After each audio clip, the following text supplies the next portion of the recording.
film yang bergenre drama romance dari Jepang lagi nih yang berjudul Tropical Night Tour tahun 2017 cuy. Rilis pada tanggal 1 April 2017 berdurasi tayang 1 jam 58 menit. Film yang diproduksi dengan kode MEYD strip 245 ini lagi-lagi dibintangi oleh mbak-mbak kesayangan kita lagi, yaitu Mbak Meguri Fujiura cuy.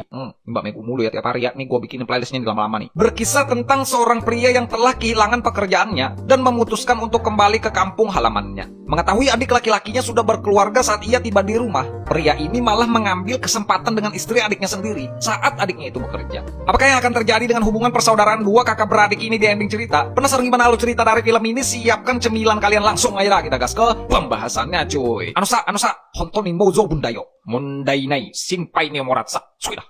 Daerah pinggiran Jepang yang di dalamnya terdapat seorang wanita yang sedang sibuk menyapu teras dalam rumahnya. Wanita ini bernama Meguri. Mbak Megu adalah seorang ibu rumah tangga yang masih ikut tinggal di rumah orang tua suaminya.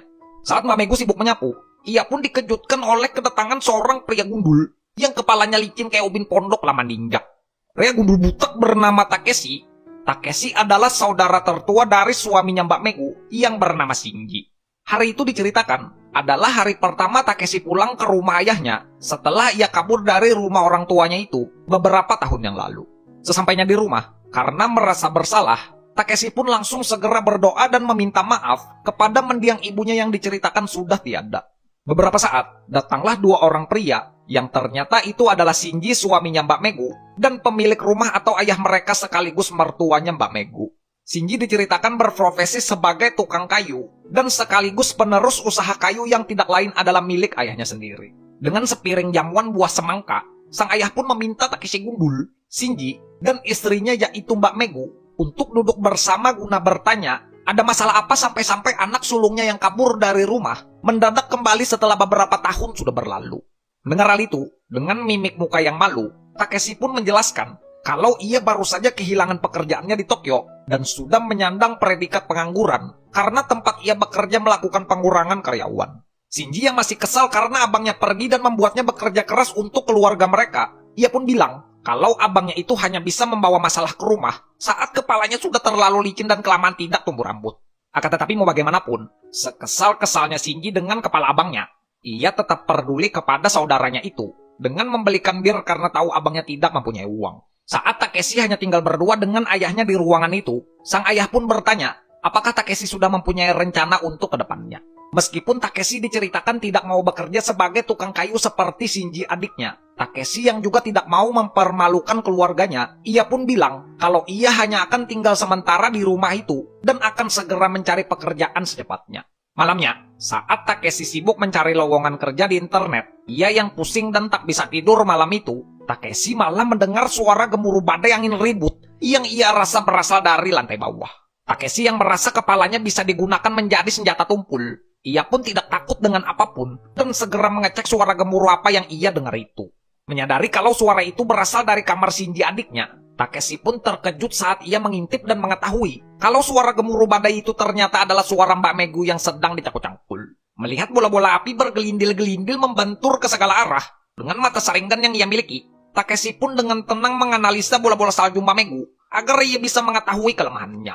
Besoknya, Takeshi yang bangun kesiangan karena tadi malam terlalu lelah menganalisa bola-bola, ia pun disuruh ayahnya untuk ikut berdoa agar segera mendapatkan keberuntungan. Saat semua sudah selesai berdoa, Shinji pun segera mengajak ayahnya untuk pergi bekerja untuk mengurus bisnis kayu keluarga mereka. Sorenya, di ruang tamu rumah itu, Takeshi yang masih kesulitan dan sibuk berusaha mencari lowongan pekerjaan di internet, perhatiannya pun tiba-tiba teralih saat melihat Mbak Megu mengepel lantai sambil tungging-tungging. Mbak Megu yang merasa tungging-tunggingnya sudah cukup, ia pun menghampiri abang suaminya itu dan bertanya apakah Babang Gundul sudah mendapatkan lowongan. Babang Gundul yang mendengar hal itu, bukannya menjawab pertanyaan, Babang Gundul malah balik bertanya, siapa di antara Mbak Megu dan Shinji adiknya yang pernah berselingkuh. Kaget karena Babang Gundul tahu, Mbak Megu pun dengan jujur menjawab, semenjak ia menikah, sudah 3 kali suaminya kegep berselingkuh saat berada di bar. Berhubung tahu kalau Babang Gundul berniat mencari pekerjaan di Tokyo, Mbak Megu pun bilang kalau ia akan senang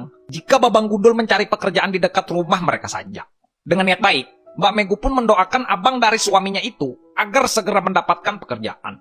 Babang Gundul yang teringat bola-bola bergelindil-gelindil yang ia analisa tadi malam, Saat Mbak Megu berjalan melewatinya, ia pun tak bisa menahan keinginannya untuk melihat dua bantal bayi yang saling bergesekan dan berbenturan di depan mukanya. Melihat kesempatan kalau Shinji dan ayahnya masih lama pulang bekerja, dengan tekad kuat seorang kesatria, Saitama kehilangan jubah kuning ini pun langsung melancarkan aksinya untuk cangkul-cangkul dengan Mbak Megu demi mengembalikan kekuatannya. Mbak Megu yang takut dengan kepala gundul abangnya, ia pun harus rela merasakan rasa pahit saat bola-bolanya disundul-sundul oleh kepala tumpul. Besoknya, Mbak Megu yang sudah merasakan lele-lele mini miliknya Saitama gundul, ia pun merasa canggung saat berada di dapur bersama Shinji, sang ayah, dan Babang kepala tumpul. Keadaan pun berbalik saat Shinji bilang kalau ia dan sang ayah akan pulang telat pada hari itu, beralasan karena ada yang ingin dibicarakan dengan para pegawai. Mbak Megu yang hanya berdua di rumah dengan Babang gundul, ia malah memancing kepala tumpul karena Mbak Megu akhirnya suka disundul-sundul. Saitama gundul dan Mbak Megu gandul ini pun langsung melakukan adegan cangkul untuk meringankan semua beban yang sudah mereka pikul. Ya dunia apa nih, kebanyakan daldul-daldul aja yang merusak benang merah aja ya. Dan filmnya pun berakhir saat sang ayah bilang kalau ia sudah mendapatkan pekerjaan di Tokyo untuk Takeshi anaknya.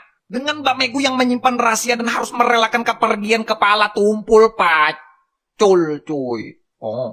Oke guys, mungkin segini aja ya untuk pembahasan film Asia kali ini ya. Ini bagi kalian yang pengen nonton filmnya, kalian langsung aja saat nonton kode produksi di pin komen cuy. Dari film ini kita bisa belajar, kesetiaan berarti ketulusan untuk menyimpan satu nama di dalam hati dan berjanji untuk tidak akan mengkhianati. Sadarilah bahwa segala sesuatu itu berhubungan satu sama lain. Jika kamu menyakiti, maka akan ada yang menyakitimu. Begitu juga sebaliknya, saat kita disakiti oleh pasangan kita, maka akan ada yang datang untuk mengobati hati kita yang terluka cuy.